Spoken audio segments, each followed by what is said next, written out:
Привет! Рад представить в этом обзоре новинку от бренда 70My, модель M300. Этот видеорегистратор имеет современные параметры и рассчитан в первую очередь для новичков или тех, кто хочет за минимум получить максимум. Аварийное видео записывается.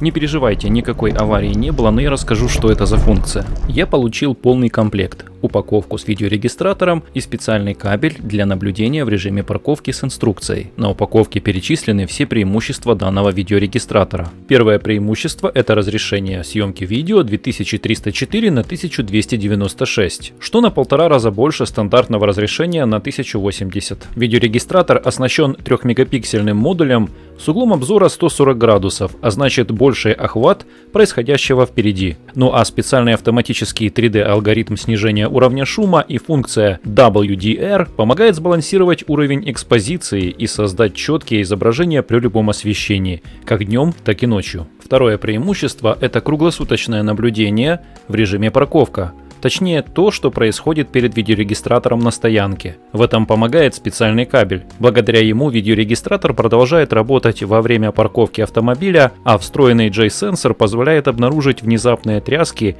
или столкновения и автоматически сохранить видео той аварийной ситуации в специальную папку на флешке без возможности перезаписи. Третье преимущество, пожалуй, самое интересное — это режим записи Time-Lapse, функция, которую обычно ставят в более дорогие модели видеорегистраторов. В режиме Time-Lapse ведется запись 1 кадр в секунду во время парковки автомобиля. Благодаря этому можно многочасовое видео с парковки воспроизвести за несколько минут и увидеть самые важные моменты того, что происходило перед вашим авто. Кто подходил к нему, кто разглядывал или кто его трогал. И еще одно преимущество — это полная настройка через мобильное приложение. Не только настройка, но и просмотр отснятого видеоматериала с помощью встроенного Wi-Fi. Теперь давайте рассмотрим полную комплектацию. Упаковка состоит из 2 частей — синего и черного цвета. В упаковке находятся 2 электростатические прозрачные пленки для того, чтобы клеить их на лобовое стекло, а только потом клеить видеорегистратор. Далее располагается сам видеорегистратор, потом автомобильный адаптер питания, который превращает 12 или 24 вольта в 5 вольт 2,4 ампера, сменный двухсторонний скотч, ну и конечно для него кабель питания USB на microUSB. Обратите внимание, что штекер microUSB угловой. Так, каким же кабелем подключать? Если вы хотите просто использовать питание от автомобильного адаптера, тогда нужен кабель из комплекта. Ну а если чтобы работали все режимы данного видеорегистратора, то нужно использовать специальный кабель для парковки. Его необходимо подключить в цепь автомобильной сети. Черный подключаем на массу, красный там, где есть постоянное питание, а желтый на зажигание. Вот и весь комплект.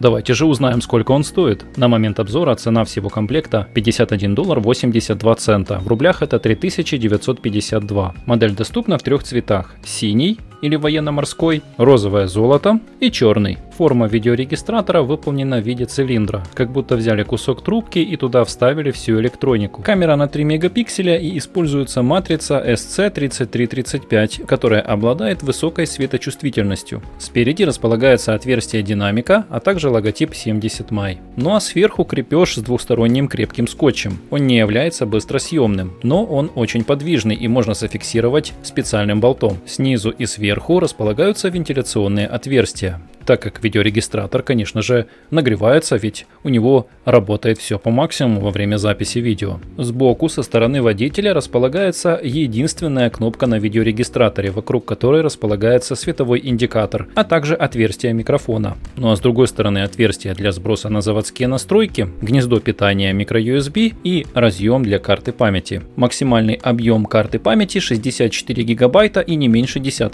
класса. И хотя в нем нет экрана, но все действия озвучиваются голосом. Подключите кабель автомобильного зарядного устройства. Форматирование карты памяти завершено. Точка доступа Wi-Fi выключена. Давайте сейчас посмотрим тесты как днем, так и ночью. А потом в конце еще поговорим о некоторых характеристиках и о настройке через приложение. Конечно же, видеорегистратор M300 от 70 май сделает все возможное, чтобы сделать качественную видеокартинку. Но если у вас лобовое стекло, как сейчас в видео, грязное, то качество ухудшается. Пожалуйста, не забывайте следить за чистотой вашего стекла. Также на этом примере я хочу проиллюстрировать, какое качество видимости через грязное лобовое стекло и в объектив попадают прямые лучи солнца.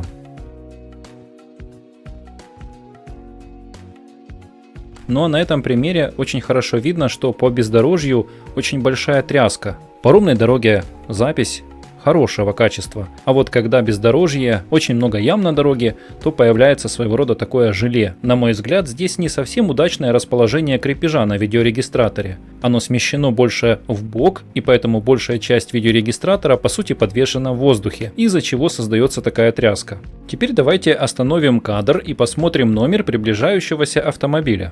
И теперь увеличим его. Отлично, тест пройден. Ну а теперь давайте посмотрим обычные тесты езды по городу в дневное время.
Ну а теперь ночные тесты.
В данный момент хочу, чтобы вы услышали, как во время остановки автомобиля работает запись микрофона со стороны водителя.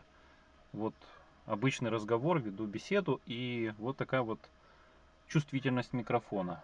Большая часть направлена как раз в сторону водителя, наверное, для того, чтобы можно было совершать запись того, что происходит, если вдруг остановил там патруль. Вот сейчас я закрою двери, по сути полная тишина и стекло закрыто. Если же приоткрыть двери, то вот и шум улицы, наверное, захватывает.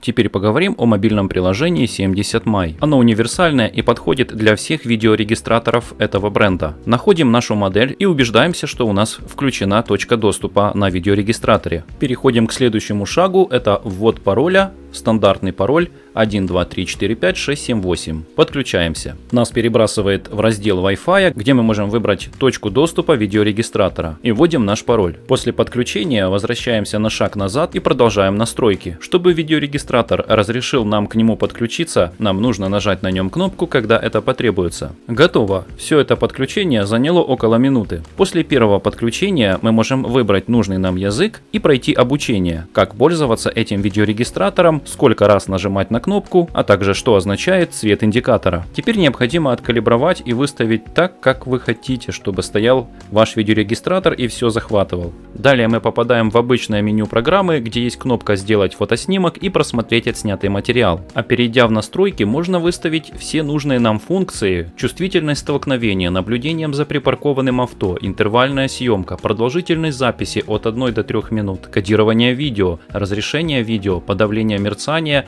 и настройка по Wi-Fi, а также громкость динамика, можно вообще отключить, чтобы вас не беспокоил, автоотключение и системные настройки видеорегистратора. После нескольких минут пользования я обнаружил, что мне пришла прошивка. Ее вес составлял 14,3 мегабайта. Я скачал новое встроенное ПО, и оно обновилось по воздуху. Поделюсь наблюдением. В нашей местности по бездорожью у нас была включена низкая чувствительность при столкновении или какой-то тряске. Но несмотря на то, что была включена низкая чувствительность, каждый раз при какой-то ямке у нас срабатывало звуковое оповещение о том, что аварийное видео записывается. И это говорит, что внутри установлен чувствительный датчик столкновения. Напомню, что датчика движения в этой модели нет, как собственно и встроенного GPS. Сейчас сымитируем аварийную ситуацию. И я беру просто машину вот так вот и раскачиваю ее. Делаю тряску. В этот момент видеорегистратор должен среагировать на датчик именно тряски. Датчик движения у него отсутствует. И когда мы сядем за руль, включим зажигание, он включается и должен нас оповестить о том, что что-то произошло. Давайте проверим. Итак, включаю зажигание. Я уже в автомобиле. Горит зеленый свет. Зажигание включаю. Есть новое видео наблюдения за припаркованным авто. Для его просмотра откройте галерею. Та же самая ситуация. Заходим в настройки и открываем галерею. Заходим в галерею. Видео наблюдения за парковкой. И вот мы наблюдаем, что были движения, а также, я когда потряс, а вот отдельно я еще снимал вот такую вот тряску. То есть потрусил. И он начал сразу же среагировал, что кто-то ходит возле машины. Отлично. То есть оно заснимет все нужное, весь материал. И будет вам показывать всю информацию, кто ходил возле вашего авто, или кто проехал, или кто уехал. Но так будет показывать в том случае, если настройки выставлены как у меня сейчас. Интервальная фотосъемка отключена, то есть таймлэпс. И у нас включена чувствительность за столкновение стоит минимальная, а также наблюдение за припаркованным авто высокая чувствительность. И тогда в этом состоянии он не записывает постоянно видео. При этом я еще включил автоматически отключать после парковки видеорегистратор, так как у нас специальный шнур есть для парковки. Он через 5 минут его полностью отключает и перестает записывать посекундно видео, а записывает только тогда, когда произошла какая-то вибрация по корпусу. Например, даже если сильный гром загремит, машина завибрирует, он тоже начнет записывать. Так что именно эти настройки. Ну а если включить интервальную съемку или таймлэпс, здесь у нас предупреждение, что эта функция продолжает работать после остановки двигателя. Обратите внимание, что эта функция расходует заряд аккумулятора. Так вот, когда она включается, она сейчас активировалась, тогда у нас уже не записывается режим парковки, а постоянно записывается интервальная фотосъемка. И можно увидеть, как происходит эта интервальная фотосъемка. Видео. Открываем интервальная запись. Тут 14 видеороликов. И вот один из последних. Здесь 21 секунда. То есть примерно там около 2-3 минут он снимает. И видно, что происходило в это время возле авто. После отключения зажигания мы слышим вот такое вот звуковое сопровождение. Будет выполнен вход в режим замедленной киносъемки.